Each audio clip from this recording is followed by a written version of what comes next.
Want to welcome everybody this morning, especially for all your time. Did everybody get to review the minutes of the meeting?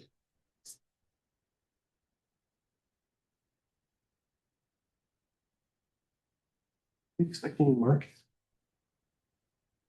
He did say he was gonna come. You want to wait a little bit? Or? I can text him and verify. Okay. I had to cut out early on that last meeting for a doctor's appointment, and then did I miss out on much, or was it pretty much over? Or Pretty much over, I Oh, is that? I think it was scheduling, but yeah.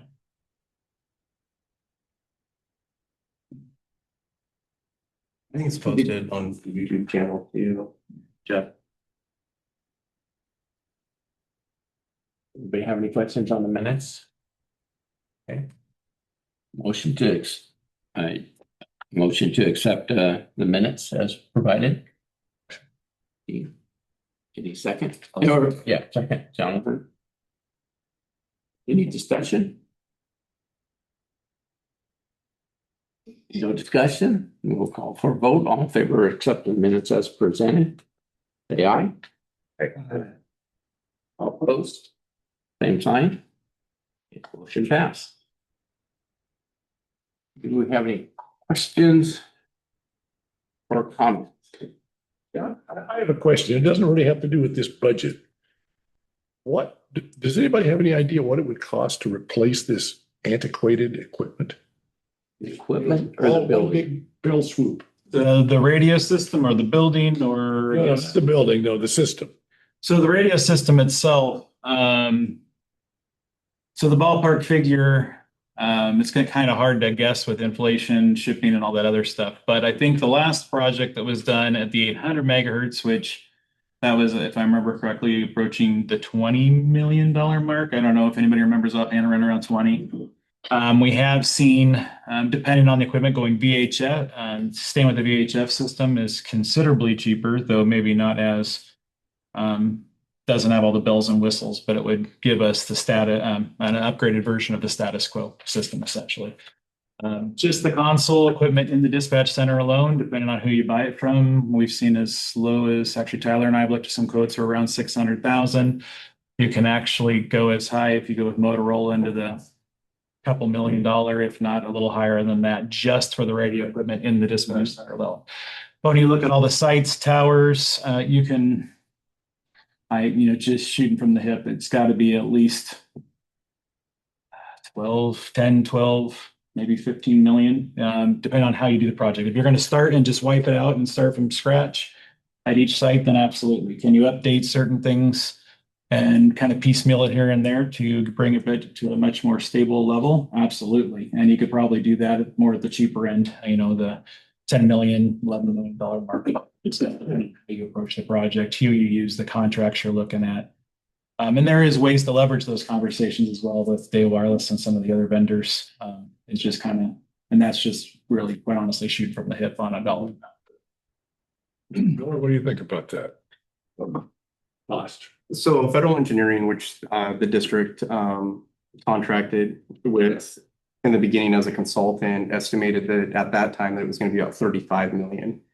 So if we were to follow, and that was based on basically connecting to Washington County system and leveraging a couple of their components. But I don't know what the latest numbers were when they got to talking to Motorola, but the concept was at that time that they were going to try to sole source and piggyback on Washington County system. And the initial estimate that federal engineering gave us was 35 million.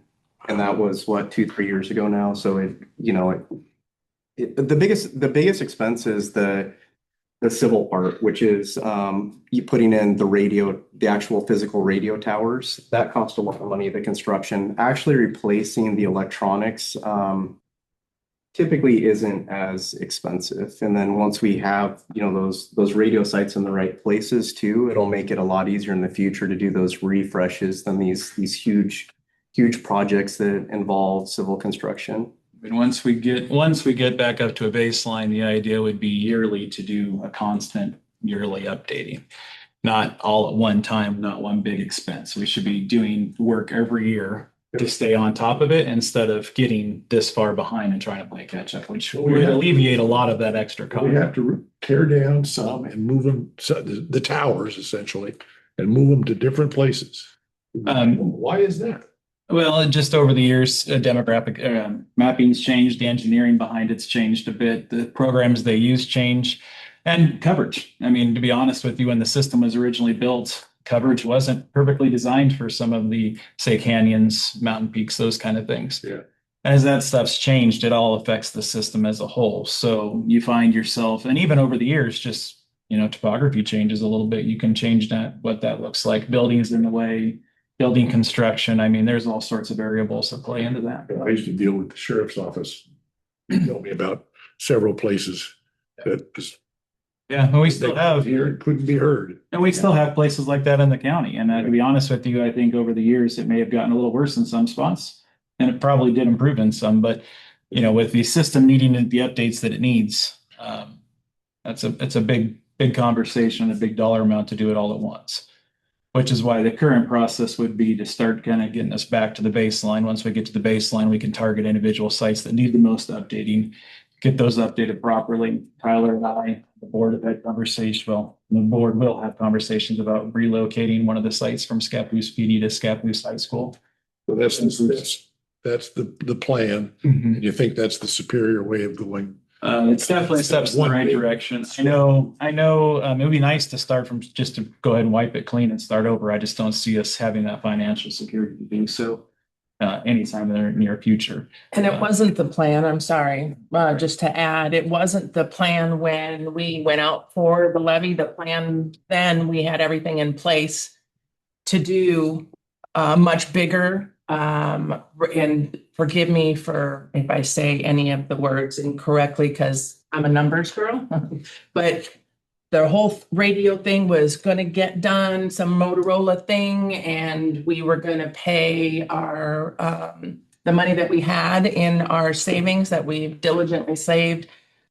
With your direction and support, we've been putting money into our equipment fund year after year after year, trying to save money so we could put a large down payment on the radio system and then use that local option levy as monthly payments on that. So we wouldn't have to go back out to the community and ask for a bond or anything. But now that whole thing is off to the side and we can't even look at that anymore. So now we're trying to do some improvements, but there was a deal that was struck with Motorola and with Washington County, also leveraging that conversation of how to add us to the 800 backbone at Washington County. That Motorola deal expired, and I don't know that Motorola at this point would have the flavor to even have that conversation again. Right. We haven't approached them with it because we haven't had the money to do it, but I'm not to say they wouldn't if we approached, but it's still going to be a sizable down Yet at payment. the same time, the only political opposition I've seen so far to the levy is because of not doing it all in one attack. Yeah. Well, and that's one of the concerns is doing it all in one swoop. I think all of us would agree would be a great plan just to do it all at once. Unfortunately, the money that we have available to us is making us do some sort of a staged attack, at least for now, until we can come up with a better overall project. That's what I thought, but I kind of wanted to hear it. I'd like to add one thing is that you're saying about moving towers. That's what happened to why Scappoose Police Department put in a radio thing there is because they leased a spot from one spot and moved it on the other side, all on Washington State side, and lost the communications totally. And so that's why Scappoose Police put in a system to help that area of the Scappoose area. And when that moved, it left some other dead areas, including some radio communications issues inside the schools, which is why we're looking at trying to move it to the school now to help with some of that radio penetration inside the school system for the officers and firefighters should they need it in the school. So Which school? for the Scappoose, we put it on top of Scappoose High School, so it penetrate into the Scappoose schools. Sorry, Tyler, go ahead. It's not really relevant now, but unfortunately, none of the conversations about financing and using the down payment that was in savings was ever talked about in a public meeting. So all of this information that keeps being, I've heard it now 3 times after the fact, that the plan was to put a down payment using the district savings and then use the levy. The levy would allow payments on a whatever basis. None of that was ever discussed in a public meeting. So this is all interesting news every time I hear it. So I don't know what the details were of that or what sort of deal was struck with Motorola, but it's definitely intriguing. Any other comments? I would like to just thank everybody for being willing to move. This was a vacation day for me for Mother's Day. To go spend Mother's Day in Montana with my daughter and her new fiance and his mom. And the reason behind the differences in this budget meeting as opposed to previous years. I was recently diagnosed with lung cancer just a short bit ago and have been dealing with that. And I go in for surgery on the 14th to have it completely removed with no chemo and no radiation. So it's good news, but I wanted to at least let you all know why and the reasons behind and the differences that went on. And my apologies for that, and to say thank you for being understanding. Thank you for taking the time to put what you have put together given the circumstances. And I hope everything goes well with your surgery. Thank you.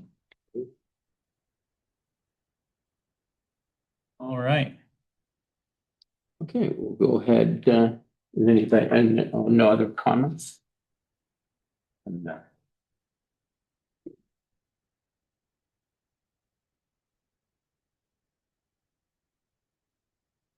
Some of the other issues. And Mark did make it all correct, yeah. we'll go ahead and look at, we'll go through the plans. The general fund, personnel services. Is there any questions or? I do have a question, Mr. Chair.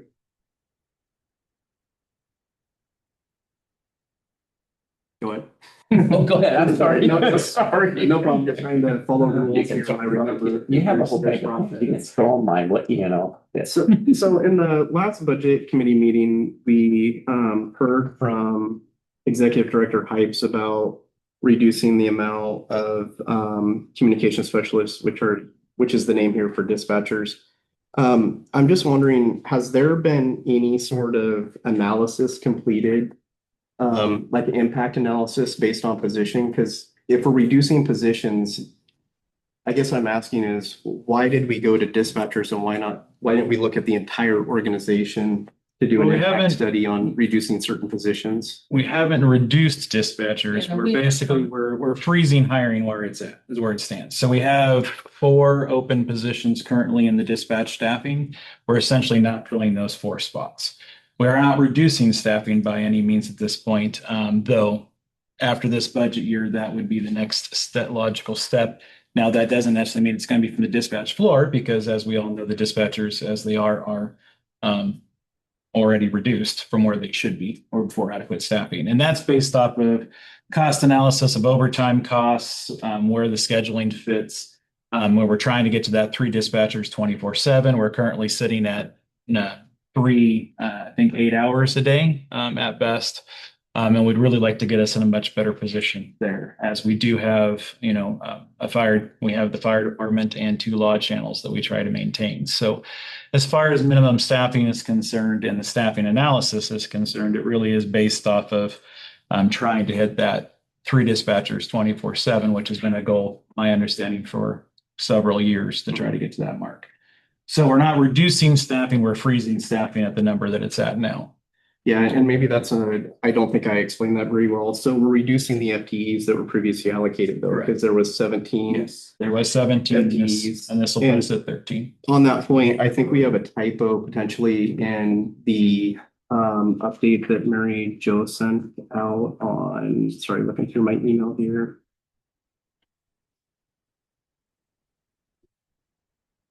was in the proposed budget message. Just trying to make sure I found, I think there was a final or draft and then a final.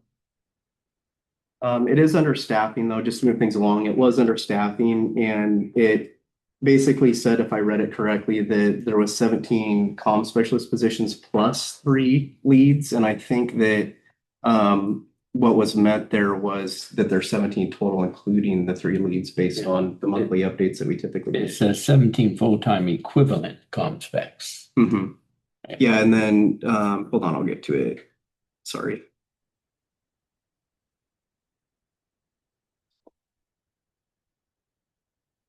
The last of the second paragraph.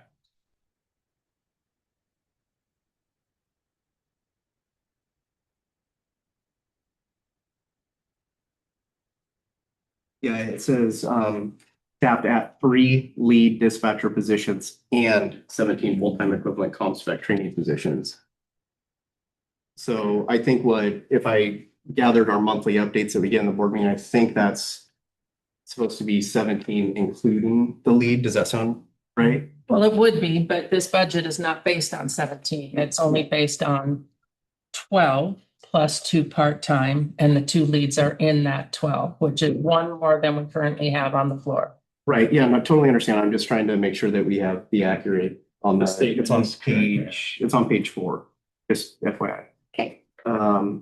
We'll make that correction. So I just kind of want to go back to my question, Jeremy, that would it be a good idea to do a thorough impact analysis on all the positions that we have here at C911 to make sure that that's the best place to, I mean, because the way that I look at it, so, I ran a business for 17 years. I probably wouldn't reduce my customer support positions if I could, but you'd have to do a impact analysis to understand, what the impacts are of all those positions. And then the second part is that this dialogue is great and everything, but I really think that these justifications and these conclusions that you're arriving at to come to your budget, I mean, the budget document is the Bible of a public agency. It is the most important document that a public agency can have. So if just kind of looking at it from a perspective of if I'm a citizen, I really want to be able to go to that agency's website or whatever and pull down the budget document that fully explains the rationale and shows me how you reach the conclusion and just a lot of, I don't know that transparency is the right word, but I think you understand where I'm going with that. Methodology. Yeah, thank you. Yeah, so it would just, for me, being able to read a document, understanding the staffing, why we had the positions, why we cut the positions we did, what the justification and rationale was behind that, I think it'd be a very positive thing for the agency and the public. Okay. Yes.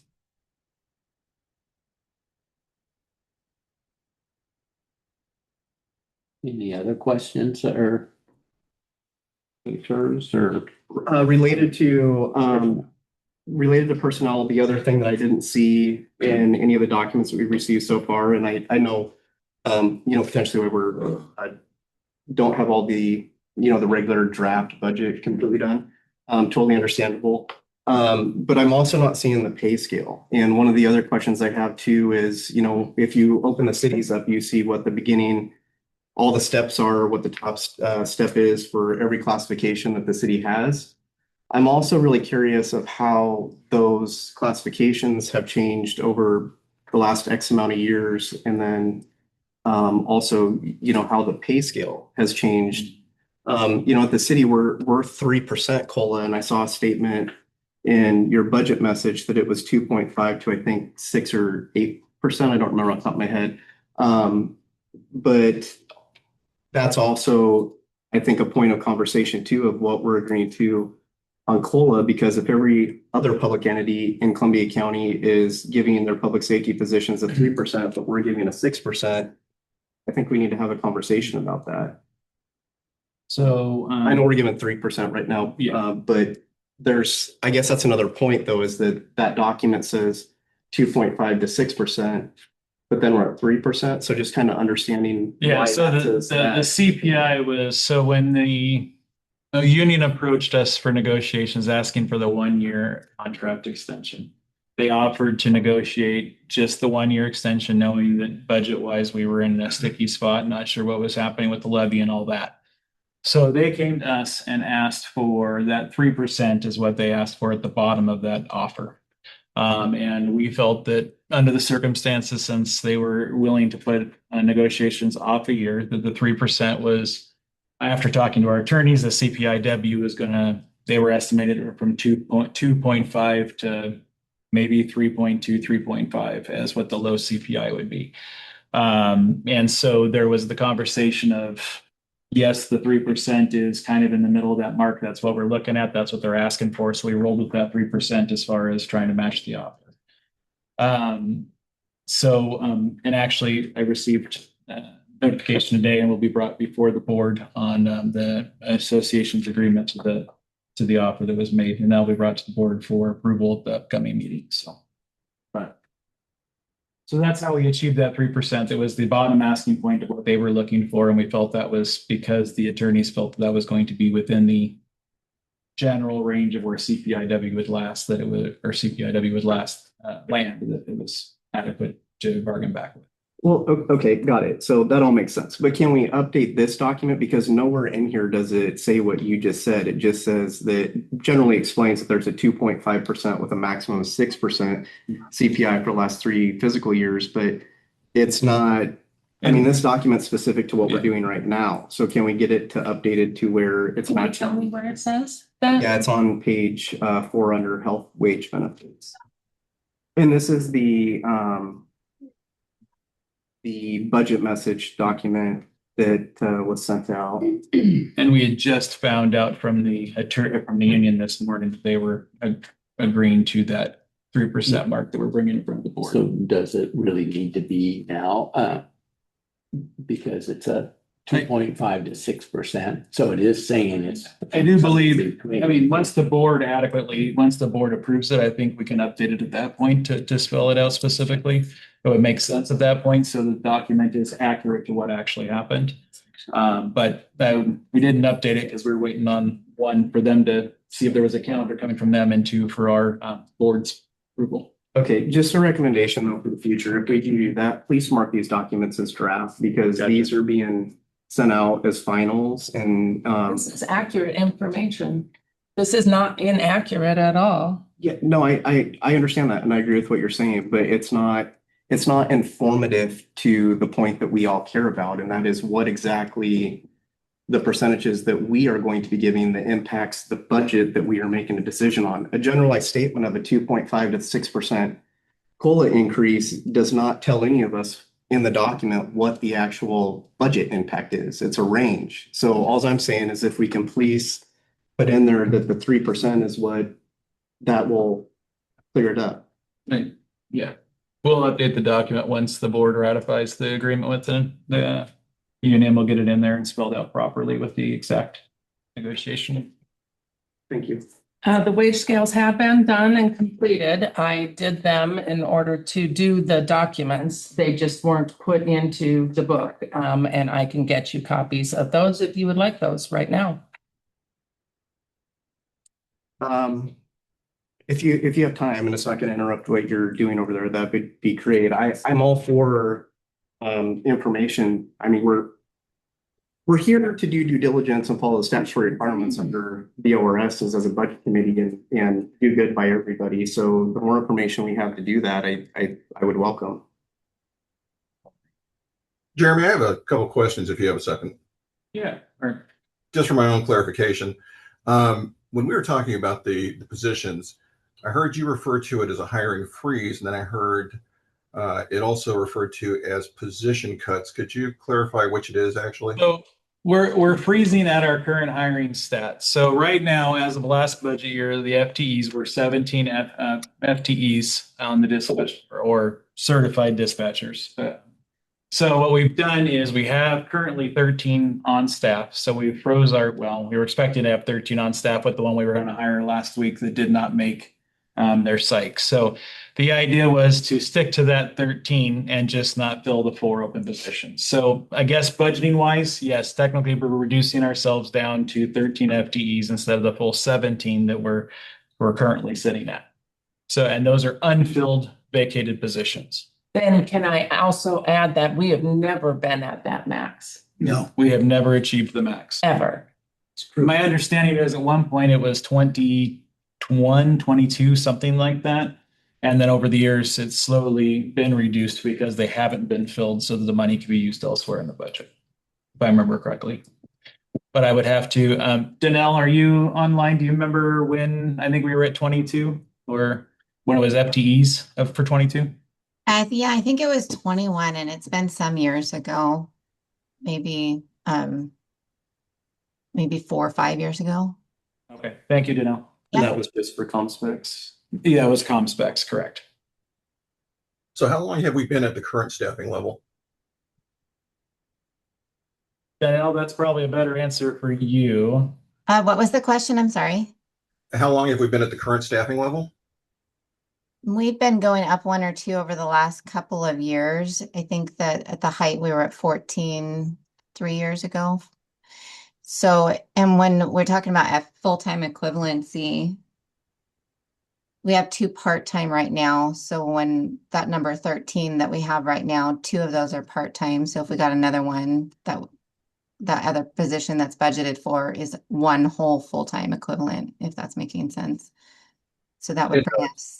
I think my what I'm trying to wrap my head around is we understand what our current staffing level is going to do to our performances because we've been working at that level. So if we freeze these positions or these hirings, then we essentially know what we're working with already. Yes, that's how I understand it. Okay.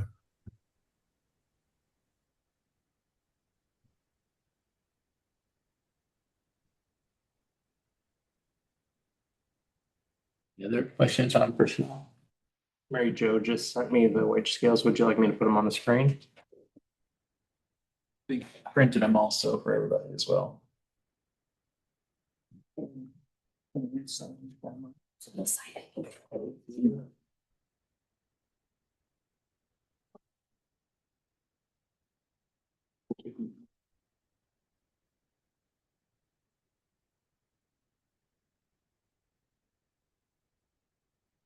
So the communications staff is on one side and the administrative staff is on the other side of it. I want to make sure that I'm on point on our, staying on topic, Mike, so I'm not derailing you at all. Is now the time to talk about when the last salary study's been and classification study? Because it does relate, of course, to.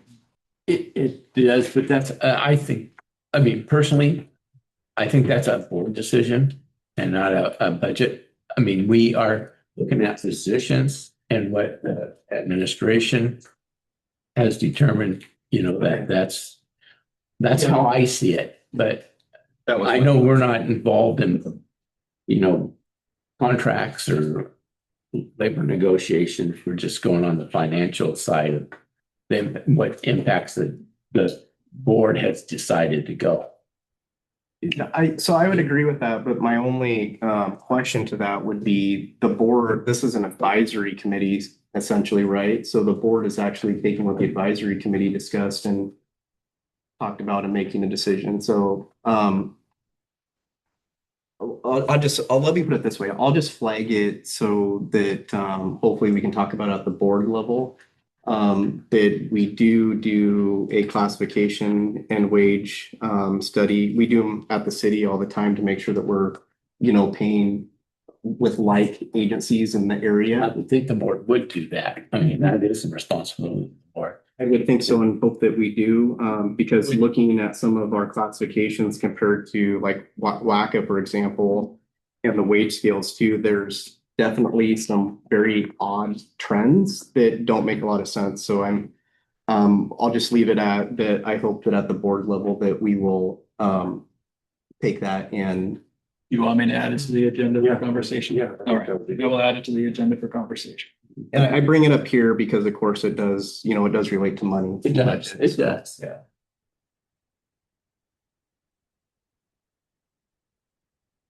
Thank you. That just took care of my next question. So, Sorry. That's perfect. That answered it. Sorry, excuse me. any other items on personal services?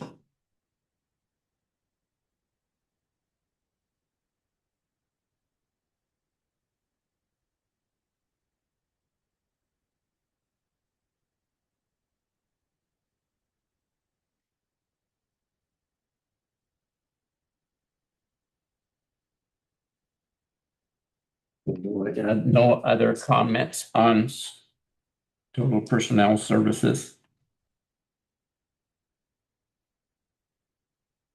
Then we'll go to material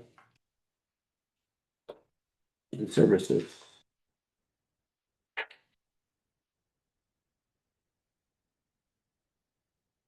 There's some wild fluctuations in services. Yeah, I'm not sure what that's all about, but then again, I don't understand the history of what was spent, and why it was spent. But I'm not gonna nitpick over it. I'm like, the attorney fees, I called up somebody from SDAO after our last meeting. And they, oh, it's a lot of money.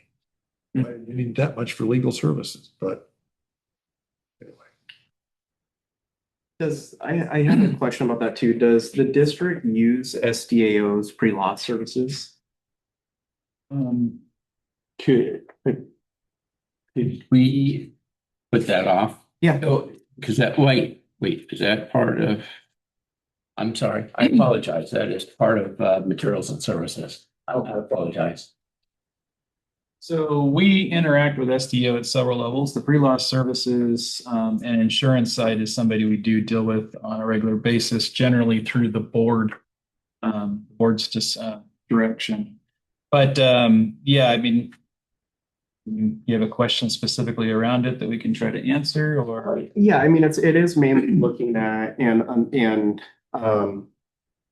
being in the board meetings and understanding that we are paying a ton of money for legal services, but I'm really curious if we are taking full advantage of the services that we get through SDIS and SDAO.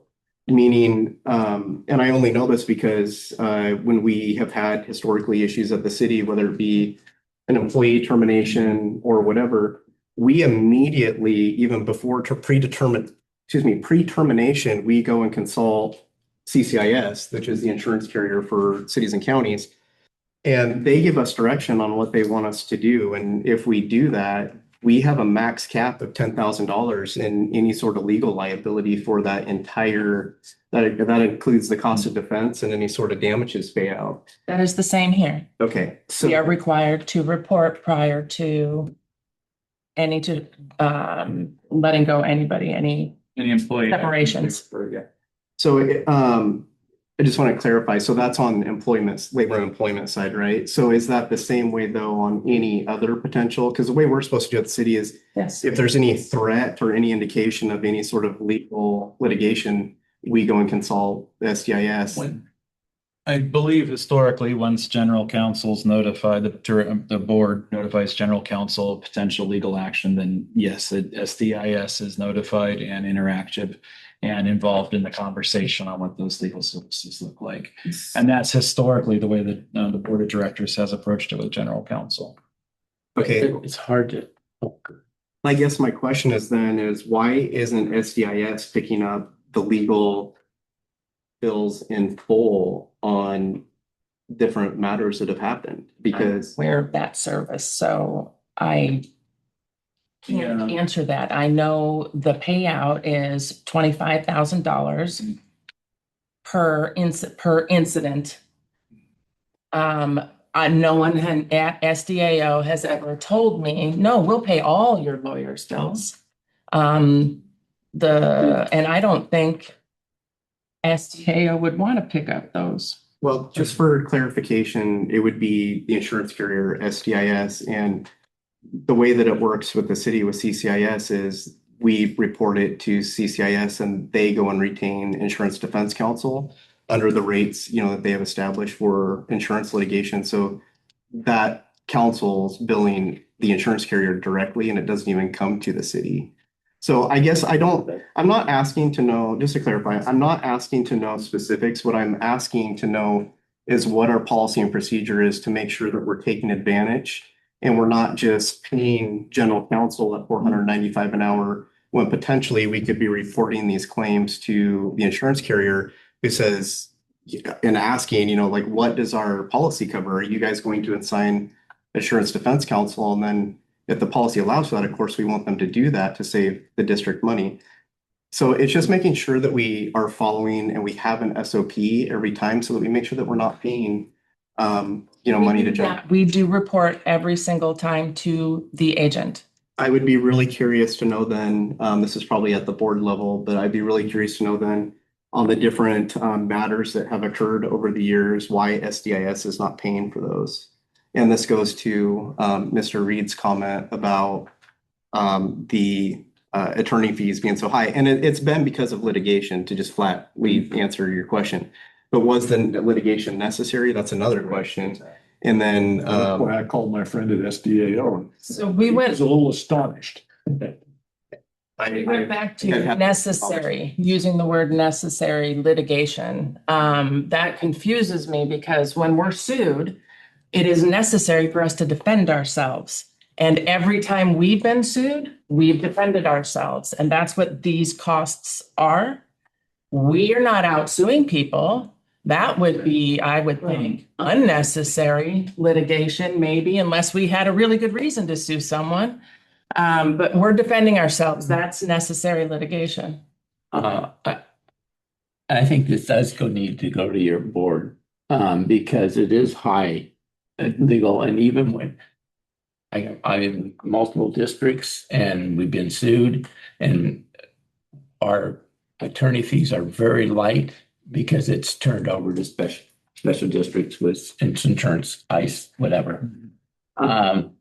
So it is hard to swallow why for the last 3 years you've had almost $300,000 average for attorney fees. And if you are being sued, it goes to the special districts, which signs an attorney, and you could have, and then they take over. So that's the hard part to understand of why the number one district has a $300,000 bill every year when you pay insurance to have. Because and it's being sued is why we have to cover, but it's the special districts. That's why they're there. As a board decision, I think this would be good to pursue a little further, to dig a little deeper to see if there's anything that can be done there, but not as a budget committee, but as a board. Yeah, I agree. Thank you, Jeff. And I will throw out too, is that we do, just for the budget committee's info, we do have an attorney that inserts himself in the middle of everything. And when the SDIS or insurance counsel is assigned, they should be communicating directly with the board. We don't need another attorney in between giving his spin on things. The SDIS assigned attorney is there to represent the district. So there's multiple things that I've observed that are extremely concerning. Anyway, I digress. Thank you. Really feel like we're in a board meeting. Well, I think we need to move. Mine was a question. That's all it was. That's what we're here to do. the finances part, yes. And we have to agree that it's a board decision. I mean, they need to. I mean, we can't not budget it for now until the board can decide. They can make the cut. They can make a 10% change without our input.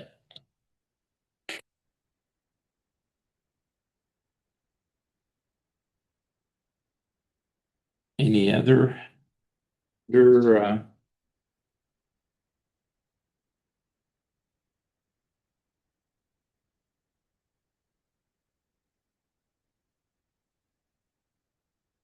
What was personal services?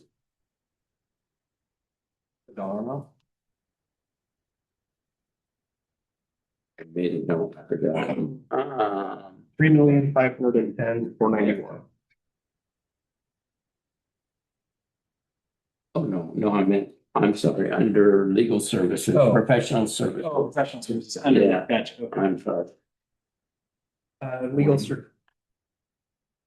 Professional service. Yeah, professional services, page 3 of the of the LD 30 win document. It's line item number 5.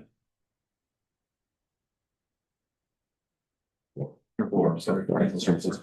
That was my. Yes, 4. Yeah, Legal so services is listed at 350 on line 1. I'm not sure. Yeah. What am I not? No, I'm just not asking on line 4, Oh, sorry. but, professional services are, what's that category for? You're asking what the Yeah. category is Yeah. for. So professional services, currently we have just our, MPD is what I call it, but it's because I can never remember the name in Oregon of the doctor that. it's our Physician doctor, assistant, yeah. Sorry. Yes, Yeah. okay, medical physician. it comes out of there, Yeah. yep, sorry. Any other questions under material services? Okay. We'll go to capital outlay. Chair, I do have, sorry, can we walk back? Yes. Just okay, so I do have a question. I've raised this at the board meetings too. So on the district has how many credit cards? We have one credit card account with holders. You want to know how many people hold a credit card? Is that what you're asking? No, just how many? We have one credit card account. Okay, thank you. So on some of these, I guess, sorry, I'm kind of thinking as I go through this, so maybe I shouldn't have said anything, but so some of these things paid for by the credit card. I guess where I'm going with this is, we in the monthly budget statements that he used to be so good at going over when he was on the board. We just see the payment for the credit card and we actually don't see the actual individual charges on the credit card. So as you guys know, I always pass on, I abstain from that vote because you're asking me to basically approve something that I don't have the details to approve. So if that's the way we're doing it, how do we carry those credit card transactions back to these various things? Do you just reconcile them at the end of the month and then to these line items, or how does that work? So, Where I'm going with this is how are we tracking the credit card charges? Spending. so all the charges, there's nothing that we charge on our credit card that's a monthly charge. So anything Recurring? reoccurring, except for, sorry, I will take that back, except for Nathan's card, where we have Microsoft and Adobe and things like that. So we have those that are reoccurring, the smaller charges. Do you want to add to any of that? Mainly it's just software subscriptions on mine. Other than that, I don't pay our utility bills or anything like that. So all of those charges are in there, and yes, it's accounted for in its line item. And when I get the credit card, I divide it that way and post them appropriately. I can add that I spend the most, but a lot of it's just facility stuff, Merck's goes buys poison to go to a radio site to poison the ground or something. Is this a budget committee question? Probably not. As I was asking, but we'll bring it up in the board meeting. Thank you. Yeah. Yep.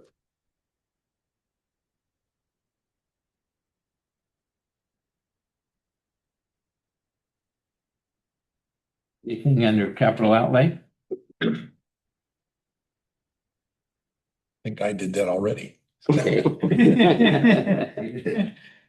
Fund transfer?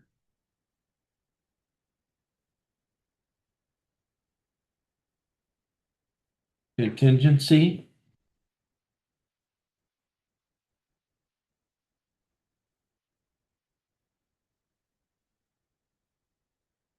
Okay. And then you unappropriated ending fund balance? What was that again? Nothing? Zero. Okay, that solves that. Good. purpose behind that account is to have money for the first part of the year before property taxes come in, and there is no money to put in there, so. Which was the same issue we had for this current budget year. I had to go pull money and ask money out of that equipment fund.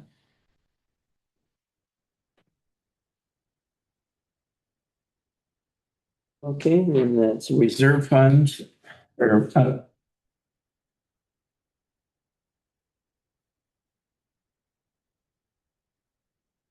it should be income.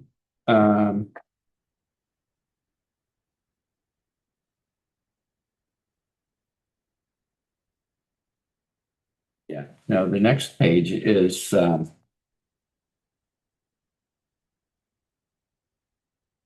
income.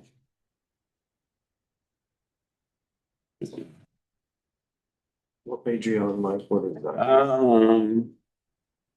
Page 4. Oh, yeah. Yeah. And excise, let's see, first, cash on hand, previous levy taxes, interest. Yeah, let's see. Transfer in other funds. Excess tax, 901 excess tax.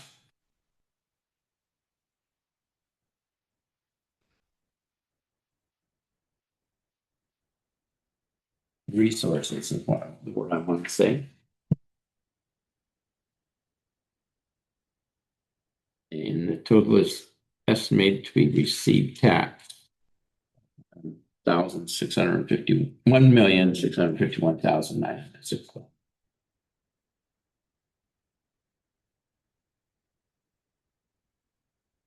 Then there will be facilities fund, reserve fund. I'm sorry.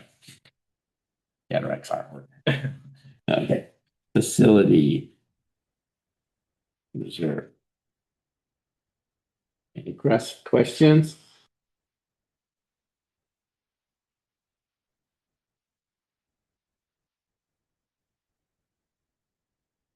Equipment reserve.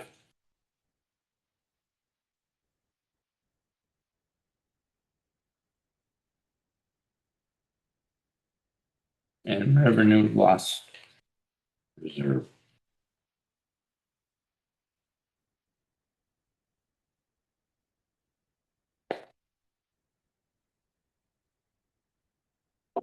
Revenue loss means if somebody doesn't come in that you were thinking was coming in. Oh, sorry. Sorry, Were you talking? number person, yeah. I was lost in Okay. my numbers here. You're asking me about what that reserve fund was for? The revenue loss recovery. So they established that, I don't remember the year, but it was established for the possibility of actually losing the local option levy. And the idea was to keep the approximate amount in there of what that local option levy would be for 1 year, so we can get our feet underneath us and go back out to try to gain it again.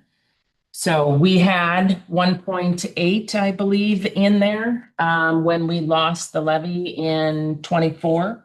So that money was moved out of that fund to get us through the year. Okay. And we are saving, again, every month I save money from our interest received from our LGIP. And I save that money. VIP. Local government investment program. So all of our money sits in that, and I only take it out when I'm going to spend it. So I'm trying to earn as much as I can while it sits in interest, and that rate fluctuates substantially back and forth. Mostly lately it's down. Right. I'm not liking that very much because it was up not that long ago. So I take a percent, the percent of that gets divided into the accounts based on what our total funds are. And I can show you that math if you guys need to see that. But That's how we save the money. And it's building back up, but it's still at a measly like 16. Yep. 16.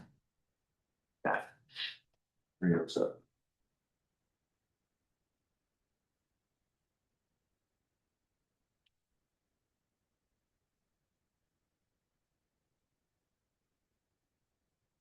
Did 911 receive any funds from the closing or the receiving the back taxes from Cascade Tissue? Can you repeat that one? Did you receive any funds from the property taxes that was due from Cascade Tissue and Scappoose? I would have to go back and read all the letters from, they spell it out when I get my letter from the county dividing up the property taxes and stuff. Does it come? It's already been distributed. It might be impacted by urban renewal. I'm not sure, because that might be part of the urban renewal district. Yeah, probably. Oh, is that? Okay. It might. I'm kind of remembering some conversations about this, but yeah. Okay, that's helpful. I just was wondering. Okay. Did you know if the fire district received any? They did. If the fire district receives some, then the 908 district should. But I don't know. We'll research it because, yeah, it's.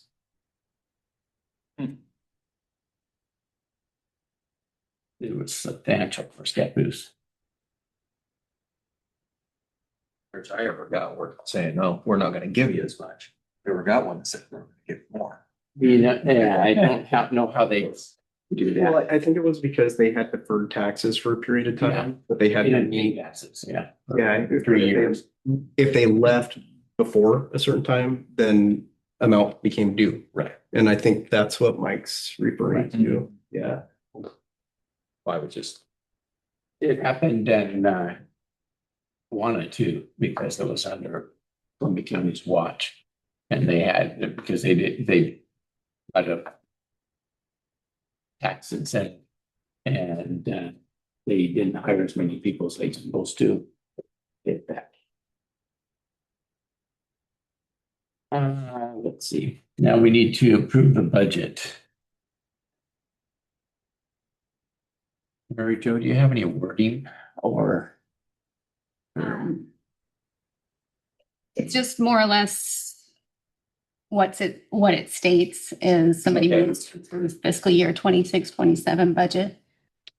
Before we do that, I was just waiting to make sure Jeremy didn't have any comments. So at the previous meeting, budget committee meeting, I had made some comments asking if Executive Director Hypes would look into the board training, meeting fees, board mileage, transportation, board lodging and meals, notices and publications. Oh. And some of the staff training to see if any of that could be reduced. This is on page Sorry, 2. yes.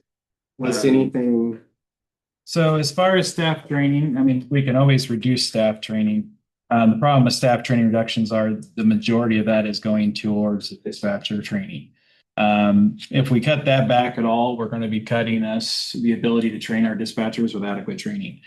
We could, I mean, there is definitely some wiggle room in there. The expectation was with our staff being at 13, the ability to start sending people to trainings more. Just a single APCO training right now for a dispatcher runs right around $600 a class. And that is, if it's like an online, that's not even, we have to send them somewhere to take. There are some free training options out there. I was really hoping to leave that line item intact just so that I can train my staff. I have a lot of really young staff members that could really use the extra training. But I am willing, I mean, if you guys deem it necessary to reduce that some, I'm more than willing to have that conversation. Staff mileage and That's another board related item, I would think, not a budget committee, but I mean, I guess we can talk about it here, but that's in my opinion anyway. I know from my experience, having those line items in there and at least having some dollar, whether you spend it all or not, is imperative. Because regardless if the board in a board meeting decides, hey, we're not going to use that this year, the state looks at the bottom line of the total personal services and those things, so that can be adjusted inside the different categories. But the minute you get rid of it, and let's say you decide you're moving out of state and somebody else comes in and they have to go to training, well, the district legally obligated to cover those costs, whether the board has agreed not to or. And just the staffing mileage also, we have to pay mileage to the academy and back when people go to the academy. Mhm. So we need some wiggle room in there. We can reduce that a little bit, but gas costs, as you've seen, have gone up astronomically, and I'd be concerned about cutting it too much.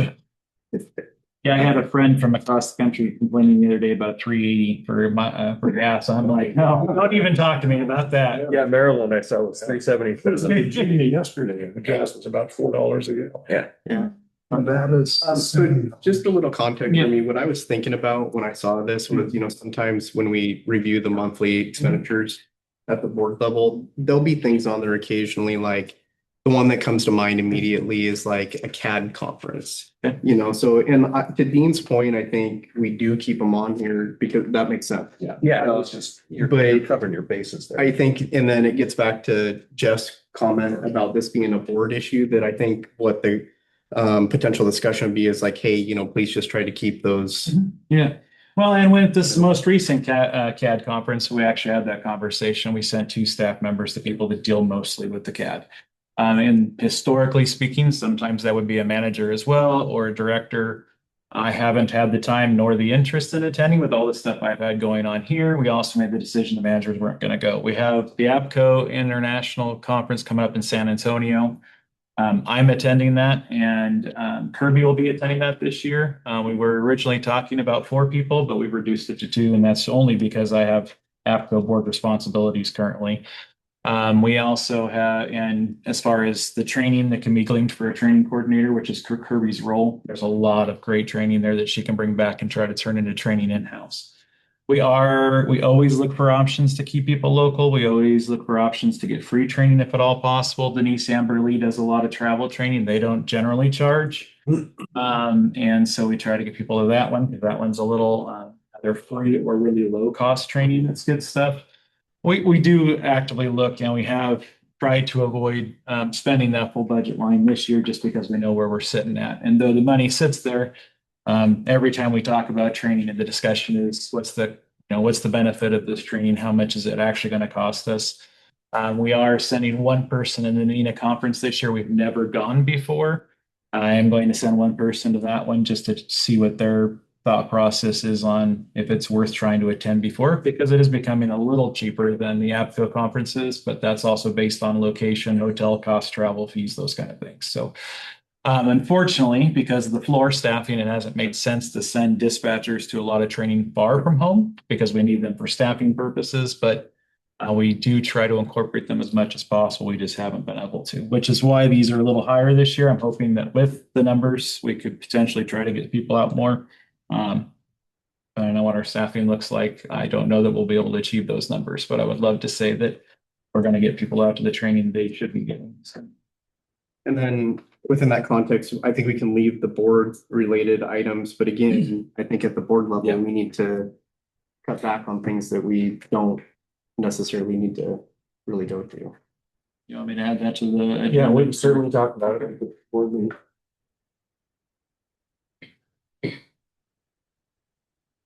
Nope, we'll make sure it gets added to the agenda.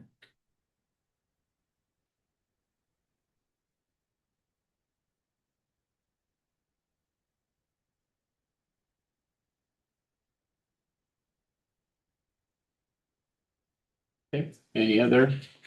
Mike, you made a comment about a 10% reduction that the board can do.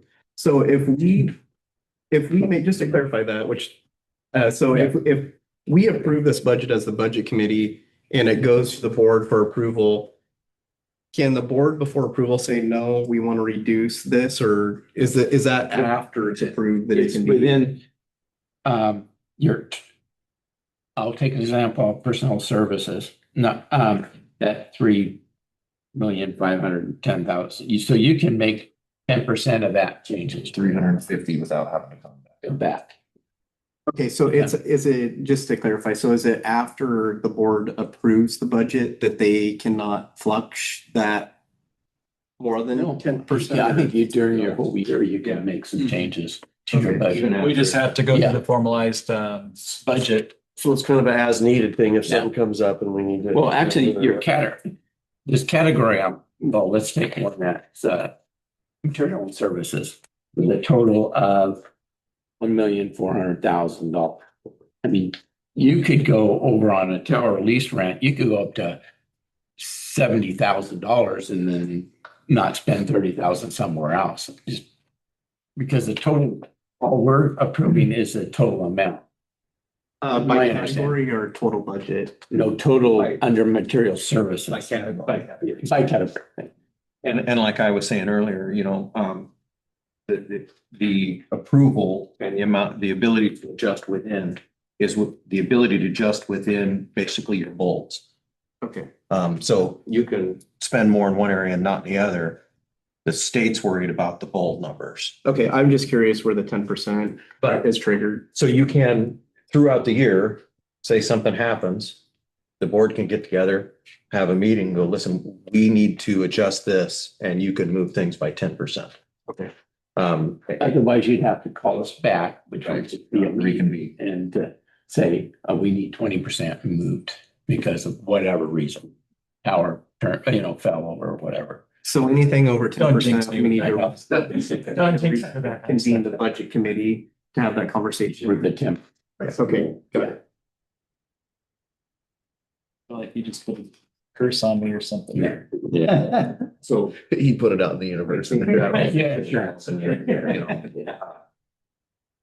The levy and everything passes, if that changes the budget 10%, then that has to be redone, correct? Or they don't have to spend, they won't be able to spend the money. Yeah, so you could save it and then budget it for the next year.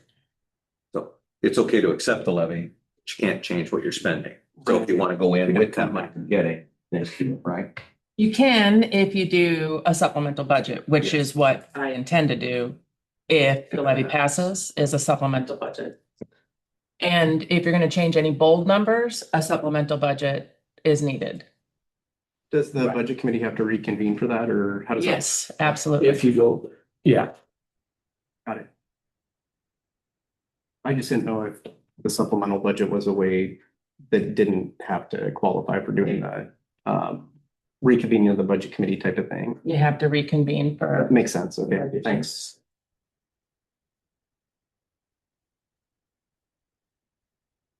Any other questions? I mean, I can come up with some more if you. Oh. Everybody's quiet. Mary Jo. Sorry, what was the language that was needed? Pretty much what it says right there on the agenda. We move to approve fiscal year 26-27 budget as presented, Motion to approve. As proposed. as proposed, yeah. I'll do that. I'll make a motion to approve the 26-27 budget as put forth. Second that motion. Okay, motion made and seconded to approve the Everybody fighting over it. budget 2026-2027 budget. You discuss. But just putting this on the record real quick, Mr. Chair, so now, for the public that watches these, so now our recommended budget goes to the board of directors. The board of directors reviews it and they will have discussions about it, approve it if that's what the majority votes.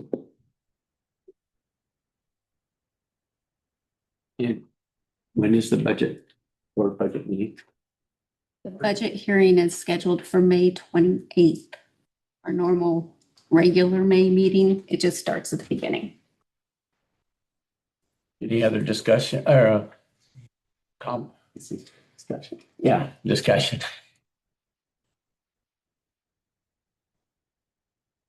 Mark, do you have any?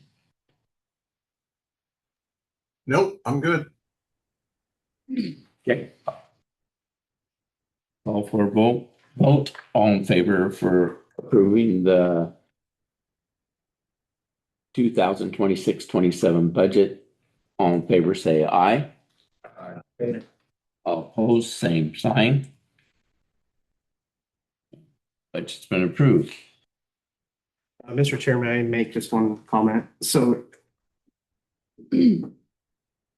I do have the concerns that I raised, but I understand those concerns to be better addressed in the board meeting. So while I voted aye on approval on this, I do have concerns and questions, but at the board level. Thank you. Thank you. Take your time. Thank everybody for their time and staff for everything together. Yeah. Okay. Anything else? So adjourn the meeting. Thank you.